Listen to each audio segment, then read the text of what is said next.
ఈమె పేరు పద్మ. నాగర్ కర్నూలు జిల్లా ఉప్పునంతల మండలం గట్టుకాడుపల్లి తండా పాఠశాలలో టీచర్గా పనిచేస్తుంది. ఈమెకు 2024లో జాబ్ వచ్చింది. ఇదే మండలంలోని మరో పాఠశాలలో పనిచేసే రత్లావత్ గోపితో ఏర్పడిన పరిచయం అనేది ఇల్లీగల్ అఫైర్కి దారితీసింది. అయితే తమకు భర్త లక్ష్మణ్ అడ్డుగా ఉన్నాడని భావించిన పద్మ తన ప్రియుడితో కలిసి హత్యకు ప్లాన్ చేసింది.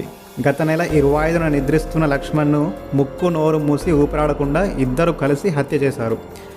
ఆ హత్య చేసిన తర్వాత రోజు ఏమీ తెలియనట్టు స్కూల్కు వెళ్ళిపోయింది పద్మ. తర్వాత ఇంటి యజమానికి ఫోన్ చేసి తన భర్త స్పృహ తప్పి పడిపోయాడని డ్రామా ఆడింది. పోలీసులు మొదట అనుమానాస్పద మృతిగా భావించినప్పటికీ దర్యాప్తులో అసలు నిజం బయటపడింది. పోస్టుమార్టం నివేదిక, కాల్ డేటా ఆధారంగా పద్మ గోపిల యొక్క ఇల్లీగల్ అఫైర్ బయటపడడంతో పోలీసులు వారిని అదుపులోకి తీసుకొని విచారించారు. హత్య చేసినట్లు ఒప్పుకోవడంతో ఇద్దరిని అరెస్టు చేసి రిమాండ్కు తరలించారు.